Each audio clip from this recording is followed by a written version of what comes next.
Chers spéculateurs, bonjour et bienvenue dans cette vidéo hebdo du samedi sur les cryptos, notamment sur l'Ether et le XRP. Ça se précise, c'est de plus en plus beau, de plus en plus propre.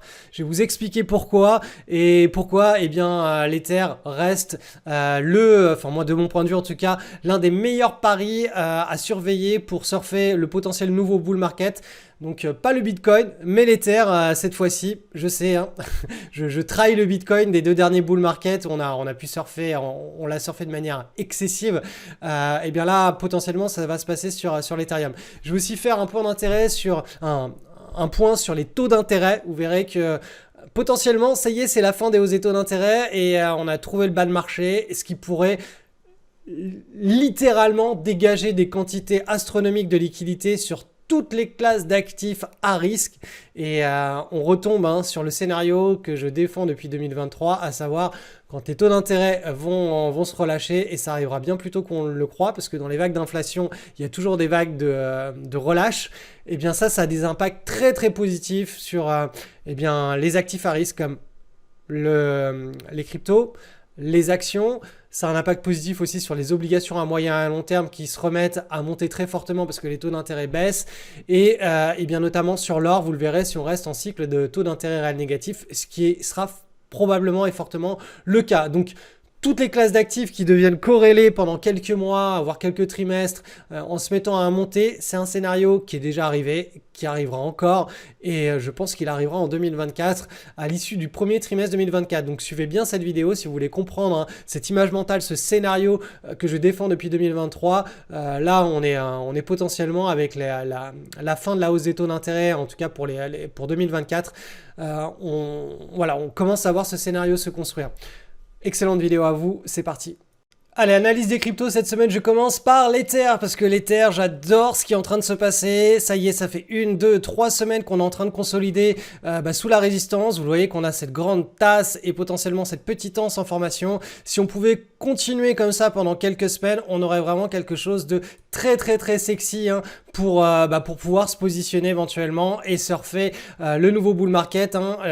C'est ce nouveau bull market, le but du jeu, quand on fait de la spéculation, c'est de rentrer assez tôt sur une pattern qui est propre, comme ça si on se fait sortir rapidement avec une petite perte. Et par contre si le bull emporte la psychologie des foules, et bien là on reste positionné pendant plusieurs mois sans trop se poser de questions, sans faire des allers-retours dans tous les sens, et on a juste à suivre tranquillement le flow. Donc là l'idée c'est maintenant que ça se passe. On avait ici, je vous le rappelle, une première zone de prise de position, de point d'entrée. Là potentiellement on en aura une deuxième, ou en tout cas on aura la principale qui est la première grande consolidation suite à l'extraction de la large base. Donc cycle baissier ici, on latéralise, on s'extrait, potentiellement là quand on s'est extrait on rentre dans le nouveau bull.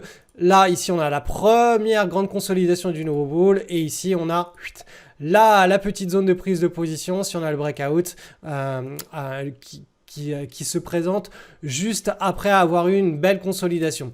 Donc voilà pour l'Ether. Moi de mon point de vue ça reste l'actif le plus sexy pour surfer ce nouveau bull, parce qu'on a des patterns qui sont vraiment très très propres. On va passer maintenant sur le Bitcoin. Donc le Bitcoin, lui aussi, il stabilise 1, 2, 3 semaines, mais vous voyez, il stabilise un petit peu en lévitation. L'idée, ce serait quand même d'avoir quelque chose qui corrige un petit peu et qui latéralise. Ce serait l'idéal pour pouvoir assister à un lancement de bull market qui soit pas trop virulent, qui soit sain, parce que je le répète, un bull market s'accélère au fur et à mesure qu'il monte, puisque c'est un phénomène de psychologie des foules où tout le monde engraine tout le monde en réalité, et à la fin tout le monde perd complètement la notion de ce qui est cher, pas cher, tout le monde en veut, et ça propulse. Avec le manque de liquidité, ça propulse en ligne droite l'actif en question. Donc voilà, pour le Bitcoin là, l'idée c'est toujours le plus on latéralise, on corrige à court terme là, et le mieux ce sera pour la pérennité de ce nouveau bull. On va aller voir maintenant ce qui s'est passé sur le Ripple. Le Ripple est toujours dans cette histoire de scénario on est en hebdomadaire, tout ce que je vous fais c'est en hebdomadaire. D'une tasse ici avec la formation d'une deuxième anse. Vous voyez ici, on a la zone de pivot. Donc quand on cassera la zone de pivot, on reporte tout simplement l'amplitude de cette tasse. au-dessus et on a notre objectif. Objectif qui, je le rappelle, hein, coïncide avec ce grand triangle chartiste, avec le haut de ce grand triangle chartiste.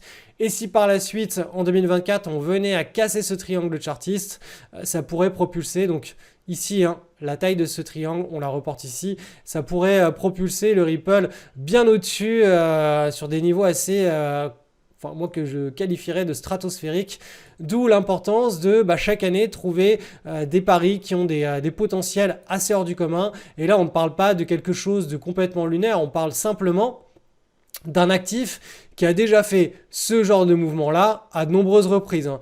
Je parle même pas du début, là où on était sur des niveaux complètement dingues, mais juste par exemple cette hausse-là, suite à ce magnifique petit triangle chartiste.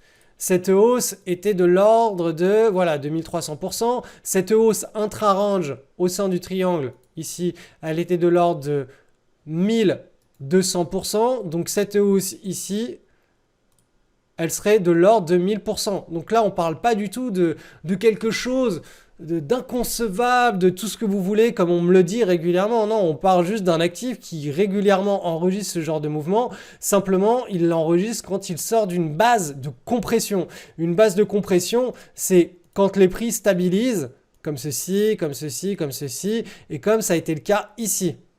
Et comme ce sera peut-être encore le cas là, quand les prix se dégagent d'une base de compression, ils peuvent exercer tout leur, on va dire, tout leur ADN, toute leur génétique.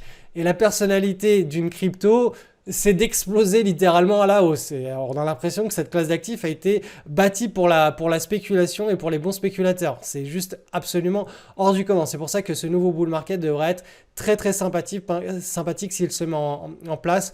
Pour les spéculateurs, on devrait vraiment se régaler. Alors je vous fais un petit point très rapide sur les obligations d'État américaines à 10 ans, donc qui sont liées directement au taux d'intérêt. Donc je vous ai expliqué qu'on avait deux possibilités, hein. Soit qu'on avait déjà sur, je crois que c'était une vidéo que j'avais faite il y a 2-3 semaines, soit qu'on était déjà sur la fin de la dernière vague baissière, donc là la vague 5, soit que là on a une petite consolidation et qu'on avait la dernière vague qui était prévue pour ici. Donc là apparemment, on aurait tout simplement la vague 5 qui aurait été terminée. Donc, hop, quelque chose comme ceci. Hop, hop, pour les héliotistes. Et donc, ça signifierait que le point bas aurait été touché.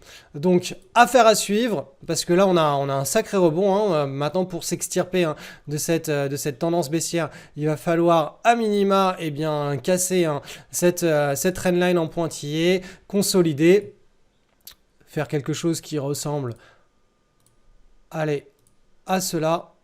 Hop. Et pour pouvoir partir sur une normalisation des taux d'intérêt, vous savez, aux États-Unis, ils ont été vraiment, vraiment ultra, on va dire, efficace, pour ne pas dire violent, très radical, sur l'augmentation des taux d'intérêt pour endiguer un petit peu l'inflation. Il semblerait que toute cette stratégie est en train de marcher et que du coup, ils puissent à nouveau se calmer sur les hausses de taux d'intérêt. Donc, c'est-à-dire, soit on arrête de les monter, soit on se met carrément à les baisser. Et là, il y aurait tout le marché qui serait pris à contre-pied, ce qui engendrerait la potentielle nouvelle grande vague de hausse haussière sur le marché des actions, sur le marché américain. La fin de cette grande décharge, ce grand crack baissier sur le marché obligataire américain. Donc on assisterait à minima sur une vague de rebond assez puissante sur les obligations d'État à moyen et long terme américaines. Et je vous en ai déjà parlé tout au long de l'année 2023, mais c'est le scénario qui pourrait prendre à contre-pied tout le monde et qui permettrait d'assister à un grand rush, une grande arrivée de liquidité sur les actifs à risque. Donc tout ce qui est crypto, tout ce qui est action, le marché obligataire pourra en profiter et même l'or pourra en profiter si on reste toujours dans un cycle de taux d'intérêt réel négatif. Ça veut dire que malgré le fait que les taux montent, baissent, stabilisent, le taux d'inflation reste supérieur à celui de la rémunération du cash et donc les investisseurs préfèrent avoir de l'or plutôt que du monétaire ou de l'obligataire. Donc pour cette raison, on pourra insister à une vague, un cycle, hein, ça veut pas dire que ça va durer 10 ans, ça veut dire juste que ça pourra impacter très fortement sur quelques trimestres l'ensemble des actifs financiers de manière très positive. Donc ça, c'est un scénario auquel personne ne croit. Je l'ai énoncé à de nombreuses reprises pendant l'année 2023. Là, clairement, hein, cette histoire des taux d'intérêt, qui est le principal postulat à cette vision d'un rush des liquidités sur toutes les classes d'actifs à risque, eh bien, il pourrait être en train de se mettre en place là dès maintenant, hein, si on a vraiment la fin, hein, de cette séquence baissière qui a été atteinte juste ici, hein, en octobre 2023, et que là, ça y est, hein, on s'est terminé. On devrait assister à quelque chose là, comme je vous ai mis en bleu, et la cassure par le haut, là, elle pourrait déclencher quelque chose d'assez significatif et de massif. C'est pour ça d'ailleurs que je vous parlais, hein, de la fin du premier trimestre 2024, parce que ça coïncide, tout converge et coïncide sur ce potentiel scénario. Alors là, avant de parler de ce type de scénario, l'idée c'est quand même d'attendre le breakout, hein, le signal. Sauf que bon, voilà, comme je vous vois toutes les semaines, c'est quand même assez important d'avoir une image mentale en tête. Je vous parle toujours de cette image mentale, que ce soit pour la vie, hein. Vous savez, moi par exemple, si j'habite à l'île Maurice et que j'habite pas, je sais pas moi, à Dunkerque, c'est parce que depuis ma plus tendre enfance, j'ai toujours eu cette image mentale de je veux faire du surf au soleil, quitte à bosser en tant que caissier au Leclerc. Ce sera le Leclerc à côté d'un spot de surf. Donc l'image mentale, elle était claire et nette. Ce qui comptait pour moi, c'était de faire du surf régulièrement toute l'année. Il s'est avéré que en se débrouillant bien, en utilisant un petit peu du Pareto et des choses qui fonctionnent bien, on peut élever son niveau de vie. Mais c'est simplement, l'image mentale reste la même. C'est simplement qu'autour de cette image mentale, on élève son niveau de vie. Si vous voulez, c'est un petit peu la même histoire, hein, sur les marchés financiers. L'idée, c'est d'avoir une image mentale pour avoir un scénario qui est clair et net en tête, à savoir, je ne prends des trades que s'ils correspondent à certains critères, donc ces fameux breaks de volatilité, ces tasséances, ces micro-bases, ces breakouts, tout cela au sein d'un bull market. Donc ça, c'est la première image mentale. Tant qu'on n'a pas ce type d'opportunité face à nous, on ne prend pas le trade. Et ensuite, après, c'est d'avoir des images mentales sur les grands flux, les grands flux de liquidité qui permettent d'être dans un marché haussier, en range ou baissier. Et cette image mentale, elle ne nous permet pas de trader directement, mais elle nous permet de se dire, ok, potentiellement, probablement, on a un grand flux haussier qui pourrait se mettre en place dans les quelques mois à venir, ce qui permettrait d'associer une deuxième image mentale qui est celle des opportunités, hein, à savoir ta séance ou tight base, breakout. Avec nos screeners, on les identifie, on les trade jusqu'à la fin du cycle de rush de liquidité. Donc, voilà, l'image mentale au niveau des cycles, c'est celle-ci, hein. Les taux d'intérêt se détendent. Ça impacte très positivement les bourses américaines et donc c'est toujours ce que je vous explique en deuxième partie de la vidéo, à savoir qu'on s'attend à la fin de la séance, hein, sur le SP500 et sur le Nasdaq, et le timing est le même, hein, sur les taux d'intérêt, sur les actions. Bref, j'espère qu'en me suivant de manière hebdomadaire, hein, tous les samedis, tout ce que je vous dis, ça fait sens. Certains me disent, oui, mais tu utilises du langage technique, Cédric. C'est vrai, il y a du langage technique, mais il y a peut-être 10 mots, 15 mots qui reviennent tout le temps. Donc, si vous ne les connaissez pas, faites une petite recherche sur Google et vous serez très à l'aise pour suivre toutes ces analyses du samedi. Pour tous ceux qui ne l'ont pas vu passer cette semaine avec la team, on vous a fait quelque chose sur Telegram qui arrive peut-être 1 ou 2 fois par an. Donc, on a fait une petite semaine où on vous livre ce qui se passe dans la tête d'un spéculateur. Donc ça, on a essayé de faire des articles, des sondages, on a raconté des anecdotes, des blagues. Donc tout ça est sur le canal Telegram, ce sera retiré dimanche soir. Donc si vous n'avez pas encore vu, toute cette petite expérience de spéculation et d'investissement, je vous encourage très très fortement à aller regarder ce qui se passe sur le canal Telegram. Le lien est en description. Vous allez accéder à de nombreux posts, à de nombreuses réflexions et notamment aux 9 erreurs qu'ont commis les plus grands traders de l'histoire, des légendes absolues, hein, pour la race humaine, et vous verrez comment est-ce que vous pouvez vous inspirer de ces expériences et ne pas les reproduire, ou en tout cas si vous reproduisez ces erreurs, ça vous permettra de les reproduire avec pas trop d'engagement, pas trop de risques, et de pouvoir survivre. Donc voilà, tout ça se passe sur le canal Telegram, le lien est en description, et tout le contenu là qui a été distribué cette semaine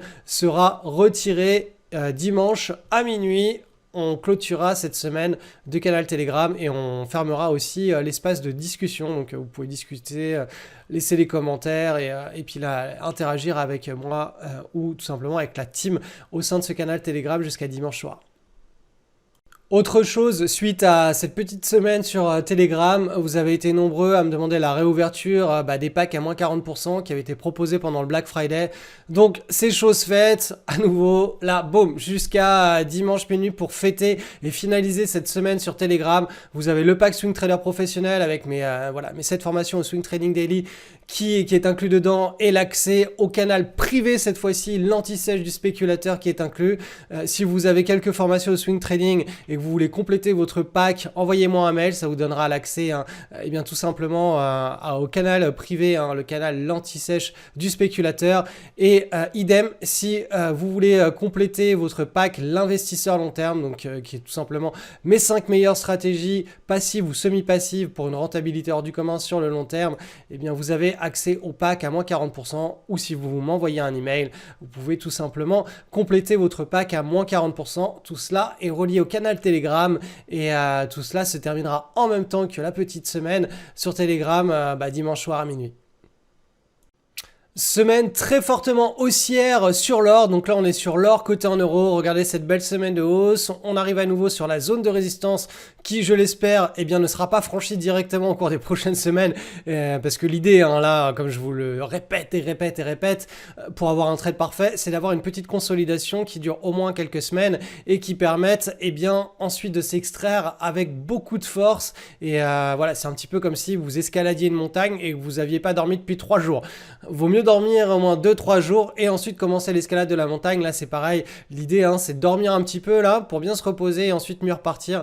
Donc en tout cas l'or est dans ce magnifique triangle chartiste qui lui aussi s'inscrit sur du long terme, on va le voir en mensuel, dans ce beau canal haussier et vous voyez que ce triangle chartiste ici on est en train de le casser. Donc l'idée en faisant un petit zoom c'est de se dire au moins à minima, allez, à minima que ça nous fasse quelque chose comme ça.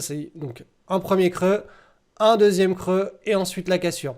Donc affaire à suivre sur l'or. J'espère vraiment que la petite résistance ici va permettre au moins de faire un deuxième petit creux histoire qu'on ait une petite sieste qui se réalise sur l'or contre de l'euro afin qu'on ait un magnifique signal 4 de type K d'école sur l'or côté en euros. On va aller voir maintenant ce qui se passe sur l'or côté en dollars.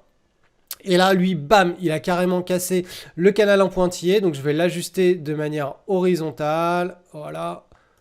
Pour qu'on ait une lecture un peu plus adaptée à la situation maintenant. Et je vais relever un petit peu le scénario. Voilà. On a toujours ce scénario qui est en jeu.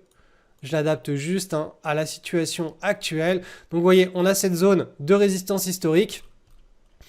On se dirige toujours vers cette résistance historique. L'idée, là aussi, c'est que à minima, on consolide un petit peu avant de break par le haut. Donc je pense que sur l'or côté en dollars, on devrait caler assez rapidement. Pourquoi? Parce que je vais vous montrer tout simplement le graphique du dollar face à un panier de devises, de grandes devises internationales. Alors, où es-tu? Voilà, le dollar index, il est là et vous voyez que le dollar index, il s'était affaibli au cours des dernières semaines et que là, on arrive sur une zone de support. Donc, juste ici, hop, ça, c'est la zone de support. Je vais vous la mettre en pointillé. Et on a un petit doji qui a été mis en place. Ça veut dire qu'on devrait avoir une réaction à court terme sur le dollar de rebond. Donc, si le dollar se renforce à court terme et rebondit comme ça veut dire que même si l'or monte, si le dollar monte en même temps, que l'or monte à toutes les devises, mais que la devise du dollar monte en même temps, l'or devrait moins monter face au dollar que face aux autres devises.